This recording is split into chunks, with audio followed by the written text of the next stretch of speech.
Hello friends, welcome to నవలా హృదయం. ఈ వీడియోలో మనం వసంత శిశిరం నావెల్ నెక్స్ట్ పార్ట్ చూడబోతున్నాం. కథలోకి వెళ్ళిపోదాం రండి. ఆఫీస్లో పనుందని అబద్ధం చెప్పి శిశిరను తీసుకొని అలీ, రేష్మ మరియు ఇతరులు వెళుతున్న ట్రెక్కింగ్ కు తీసుకెళ్తాడు వసంత్. మొదట కోపగించుకున్న శిశిర తర్వాత అతడు తన కోసమే అదంతా చేశాడని అర్థం చేసుకుని శాంతిస్తోంది. రేష్మ శిశిరను హక్ చేసుకోగా వసంత్, అలీ షాక్ అవుతారు. రేష్మ వసంత్ను ఏడుస్తూ హక్ చేసుకొని థ్యాంక్స్ చెప్పగా శిశిర షాక్ అవుతుంది. అక్కడ అందరినీ పరిచయం చేశాక కవిత, వింధ్య పార్టీ కావాల్సిందే అనడంతో అదంతా హోమ్ మినిస్టర్ నిర్ణయంపై ఆధారపడి ఉంటుందంటూ వాళ్లను శిశిరపైకి తోలుతాడు వసంత్. అందరూ తననే చూస్తుంటే శిశిర ఏం చెప్పాలో అర్థం కాక వసంత్ వంక చూడగా అతడు పట్టనట్లు నుంచోవడంతో అతనిపై కోపం తెచ్చుకుంటుంది. అసలు వారెవరూ తనకు తెలియదు, ఏం చెప్పి మేనేజ్ చేయాలి అనుకుంటూ ఏదైతే అది అనుకొని బలవంతంగా నవ్వుతూ తప్పకుండా అందరం ఒకసారి కలుద్దాం, మీరు మా ఇంటికి తప్పకుండా రావాలి అలా చెప్తున్న ఆమెలోని నర్వస్నెస్ ని అర్థం చేసుకున్న కవిత, అలాగే కానీ మరీ అంతలా నర్వస్ అవ్వాల్సిన పని లేదు శిశిర, నీ గురించి అమ్మ చెప్పారు, నువ్వు మాతో కూడా ఫ్రెండ్లీగానే ఉండొచ్చు అంది శిశిర భుజంపై చేయి వేసి. భానుమతి గుర్తుకు రాగానే ఆమె మంచితనం గుర్తొచ్చి కాస్త ధైర్యంగా నవ్వుతూ సరేనంటూ తల ఊపింది శిశిర. ఇంకెందుకు ఆలస్యం, ఇప్పుడు బయలుదేరామంటే సరైన సమయానికి చేరుకోవచ్చు అని కమల్ అనడంతో అందరూ తలలూపారు. వసంత్ బ్యాగులను జీప్లో పెట్టగా కమల్, వింధ్య ఒక బైక్ మీద, ప్రమోద్ ఒక జీప్ డ్రైవ్ చేస్తుంటే కవిత, అమూల్య, హేమంతులు అతనితో ఉన్నారు. అలీ జీప్ను వసంత్ డ్రైవ్ చేయగా ముందు వైపు అలీ కూర్చోగా రేష్మ, శిశిరలు వెనుక సెటిల్ అయ్యారు. అక్కడి నుండి వారి ప్రయాణం ఆరంభమైంది. ముందు కూర్చున్న వసంత్, అలీలు వాళ్ల కబుర్లలో పడగా రేష్మ శిశిర వంక చూసింది. ఆమెను అక్కడ చూసిన దగ్గర నుంచి ఆమె మెదడును తొలిచేస్తున్న ప్రశ్నను అడిగేయాలని నిర్ణయించుకొని, అసలు పెళ్ళెప్పుడు చేసుకున్నావే, కనీసం నాకు చెప్పను కూడా లేదు అని అడిగింది. అందుకు శిశిర నీరసంగా, నాకే నా పెళ్ళని తెలియదులే అంది. అదేంటి అన్నట్లు చూసిన శిశిరతో, అదంతా ఓ పెద్ద కథలే కాని తర్వాత చెప్తాను, ఇంతకీ నువ్వేంటిక్కడ, మీకు పెళ్ళయిందా అని అడిగింది శిశిర ఆసక్తిగా. అందుకు రేష్మ, ఇంకా లేదు, తను చేసుకుందామని అడుగుతున్నాడు, నేనే ఇప్పుడే కాదని ఆపుతున్నాను అంది. అవునా, అసలు అప్పుడేమో వన్ సైడ్ లవ్ అన్నావు, ఎలా జరిగింది ఇదంతా అని ఆసక్తిగా రేష్మ పక్కకు జరిగి మెల్లిగా అడిగింది శిశిర. ముందున్న అలీ, వసంతులను ఓసారి చూసి తర్వాత చెప్తాన్లే, చాలానే జరిగాయి, ఇప్పుడు చెప్పడం కుదరదు, ఇంతకీ ఉమా ఏం చేస్తుంది అని అడిగింది రేష్మ. అలా ఇద్దరు స్నేహితులు చాలా రోజుల తర్వాత కలిశామన్న ఆనందంలో పిచ్చాపాటి కబుర్లలో పడిపోయారు. ఎప్పుడూ సైలెంట్గా సౌమ్యంగా ఉండే శిశిర రేష్మతో ఈ ప్రపంచం మర్చిపోయి మరీ కబుర్లు చెప్పడం గమనించాడు వసంత్. మార్గమధ్యంలో ఉన్న డాబా దగ్గర లంచ్ పూర్తి చేసుకొని మళ్ళీ ప్రయాణం మొదలుపెట్టారు. ఉండుండి బిల్డింగులు మాయమై వాటి స్థానంలో దట్టమైన పచ్చని చెట్లు కనిపించడం ప్రారంభమైంది. కొంతసేపటికి పూర్తిగా అడవిలా మారిపోయింది. అవును, వారు వెళ్తోంది నల్లమల అడవులలో ట్రెక్కింగ్కి. ఒక్కసారిగా వాతావరణం చల్లగా మారిపోగా ఎటు చూసినా పచ్చదనం మనసుకు హాయిని కలిగించింది. చెక్ పాయింట్లో ఫార్మాలిటీస్ పూర్తి చేసుకొని కొంతసేపట్లోనే వారు ఒక కొండ ఎగువ ప్రాంతానికి చేరుకున్నారు. చుట్టూ ఎటు చూసినా దట్టమైన అడవి, మధ్యలో విశాలమైన చదునైన ప్రదేశం. చూస్తుంటే మగవాళ్లు టెంట్లు వేయడం పూర్తి చేశారు. రేష్మలు టెంటు వేయడంలో మగవారికి ధీటుగా పనిచేయడం చూసి అందరూ ఆశ్చర్యపోయారు. సాయంత్రం సమయం 5 గంటలు అయ్యేసరికి టెంట్లు వేసే పని పూర్తయింది. అక్కడ వీరు 5 జంటలే కాక మరో 3 జంటలు, బయట వాళ్ళు కూడా ఉన్నారు. అందరూ అలసిపోయి మంచినీళ్లు తాగుతూ కూర్చుంటే కమల్, రేయ్ పక్కనే వాటర్ ఫాల్స్ ఉంది, అందరూ కాసేపు అక్కడ ఎంజాయ్ చేసి చీకటి పడేలోపు తిరిగి వచ్చేద్దాం అనడంతో వీళ్ల 5 జంటలతో పాటు కొత్త వాళ్ళు 3 కూడా చేరి వాటర్ ఫాల్స్ వైపు నడిచారు. గలగల పారుతున్న జలధారల శబ్దం దూరం నుంచే వినిపిస్తూ చుట్టూ పచ్చదనం మధ్య తెల్లటి జలధార ఆకాశం నుండి జాలువారుతున్న గంగాధారను తలపిస్తోంది. దాన్ని చూడగానే అందరికీ హుషారొచ్చేసి వేగంగా వెళ్లి అందులో దూకేశారు ఆ అబ్బాయిలంతా. కవిత, వింధ్య తమ భర్తలను అనుసరించగా హేమంత్ భయపడుతున్న అమూల్యను జాగ్రత్తగా నీటిలోకి దించాడు. రేష్మ శిశిరలు ఒడ్డున కూర్చొని నవ్వుతూ అందరినీ చూస్తుంటే వెనుకగా వచ్చి రేష్మను నీళ్లలోకి తోసేశాడు అలీ. డియర్ ఫ్రెండ్స్, నాదొక చిన్న రిక్వెస్ట్. మీరు చేసే చిన్న లైక్ మరియు కమెంట్ నాకు కొండంత ప్రోత్సాహాన్ని ఇచ్చి మరిన్ని ఇంట్రెస్టింగ్ నావెల్స్ ని అందించేలా సపోర్ట్ ఇస్తుంది. అలాగే ఛానల్ సబ్స్క్రైబ్ చేయడం మరవకండి ప్లీజ్. నీళ్లలో మునిగి పూర్తిగా తడిచిపోయి పైకి లేచి నిలబడింది రేష్మ. ఆమెను చూసి సరదాగా నవ్వుతున్నాడు అలీ. తనను తోసినందుకు ఆ నీళ్లల్లోనే అలీ వెంట పడింది ఆమె అతన్ని కొట్టడానికి. ఇంతలో వసంత్ నీటిలోంచి ఒడ్డున ఉన్న శిశిర దగ్గరకు రావడంతో ఎక్కడ అతడు కూడా తనను నెట్టేస్తాడో అన్న భయంతో అతనికి దూరంగా జరిగింది శిశిర. అతడు నవ్వేసి, భయపడకు, నేనేం నిన్ను ముంచెయ్యను, రా, ఇక్కడ చాలా బాగుంది అంటూ చెయ్యందించగా దిగులుగా చూసింది శిశిర. రానంటూ తల అడ్డంగా ఊపింది. వస్తావా లేక నేను తీసుకెళ్ళనా అని అతడు కనుబొమ్మలు ఎగరేస్తూ కొంటెగా అడగడంతో, ప్లీజ్ వాసుగారు, నేను నీళ్లలో దిగను, కావాలంటే ఈ సెలయేటి కింద నిలబడతాను, ఆ నీళ్లలోకి దిగడం నాకు భయం అంది శిశిర కంగారు పడుతూ. ఆమె కళ్ళల్లో నీటి కొలను చూసిన భయం ప్రస్ఫుటంగా కనిపిస్తుంటే, సరే దిగకు, కానీ కాసేపు కాళ్ళు పెట్టి కూర్చో, రిలాక్స్గా ఉంటుంది కదా, నేను నీతో పాటే ఉంటాను అని వసంత్ చెప్పగా మరీ చెప్పించుకోవడం బాగోదని వెంటనే ఒప్పుకుంది. వసంత్ కొలనులోకి దిగగా ఒడ్డున ఉన్న రాతిపై కూర్చొని కాళ్లను మోకాళ్ల వరకు నీళ్లలో మునిగేలా పెట్టుకుంది శిశిర. మిగతా జంటలు నీళ్లు విసురుకుంటూ ఆ కొలనులో జలకాలాడుతుంటే వసంత్ శిశిర దగ్గరే నిలబడి ఆమెకు తోడుగా ఉన్నాడు. మీరు వెళ్ళండి, నేను ఇక్కడ బాగానే ఉన్నాను అని శిశిర చెప్పగా తల అడ్డంగా ఊపుతూ ఆమె కళ్ళల్లోకి ప్రేమగా చూస్తున్నాడు అతడు. ఆమె సిగ్గుతో తల తిప్పేసి చుట్టూ చూస్తుంటే అతడు ఆమె చేతులు రెండు పట్టుకొని మెల్లగా లోపలికి దించాలని ప్రయత్నిస్తున్నాడు. శిశిర కంగారుగా అతని కళ్ళల్లోకి చూసింది. నేనున్నాను కదా, భయపడకుండా దిగు అని అతడు నమ్మకంగా చెప్పడంతో ఆలోచనలో పడింది శిశిర.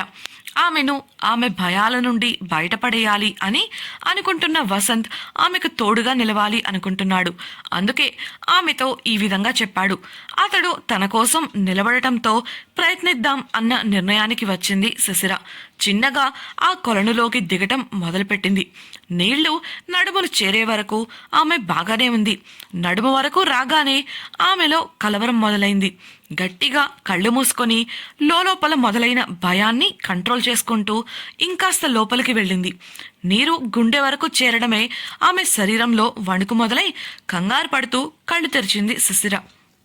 ఆమె కళ్ళల్లో నిస్సహాయత, బెదురు కనిపించింది వసంత్కు. ఆమె వెనక్కు వెళ్ళిపోవడానికి ప్రయత్నిస్తూ అదుపు తప్పి నీళ్లలోకి జారి పడబోతుంటే ఒడిసి పట్టుకొని ఒడ్డుకు తీసుకొచ్చాడు వసంత్. థ్యాంక్స్ పొడి పొడిగా చెప్పేసి సెలయేటికి కాస్త దూరంగా కూర్చుంది శిశిర.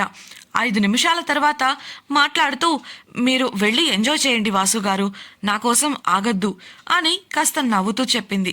అప్పటికే మిగతా వాళ్ళు తనను పిలుస్తుండటంతో ఆర్ యు ష్యూర్ అడిగాడు వసంత్ అనుమానంగా. ఆమె నవ్వుతూ ఐఎమ్ పర్ఫెక్ట్లీ ఫైన్ అని చెప్పగా ఆమె నుదుటిపై ముద్దు పెట్టి అక్కడి నుండి వెళ్ళిపోయాడు. వారంతా ఆ సెలయేట్లో ఎంజాయ్ చేస్తుంటే వారిని దూరం నుండి చూసి నవ్వుతూ ఉంది శిశిర.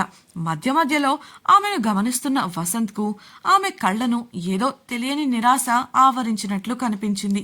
ఇక అందరి అల్లర్లు స్నానాలు అయిపోవడంతో వెళ్ళిపోవాలని నిర్ణయించుకోగా శిశిరను జలధార దగ్గరకు తీసుకువెళ్లాడు వసంత్.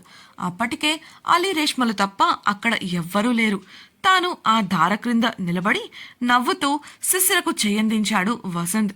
అప్పటికే తనపై పడుతున్న చిరుజల్లులకు ఆనందంగా చూస్తున్న శిశిర మొహమాటంగానే అతడికి చేతిలో చేయి వేసింది. మెల్లగా ఆమె కూడా అతనితో కలిసి ఆ జలధార క్రింద పూర్తిగా తడిచి ముద్దయింది. నీటి కింద ఉన్న సంతోషంతో అల్లరిగా నీటితో ఆడుకుంటోంది శిశిర. ఆమెను అలా ఆనందంగా చూసి మైమరచిపోయాడు వసంత్. పూర్తిగా తడిచిపోవడంతో ఆమె వంపులు తెలిసి తాకాలన్న కోరిక కలిగి ఆమె నడుము చుట్టూ చెయ్యి వేసి దగ్గరకు తీసుకున్నాడు వసంత్. నీటిని చేతుల్లో ఒడిసి పట్టి మురిసిపోతూ ఆడుకుంటున్న శిశిర అతను చేసిన పనికి ఉలిక్కిపడింది.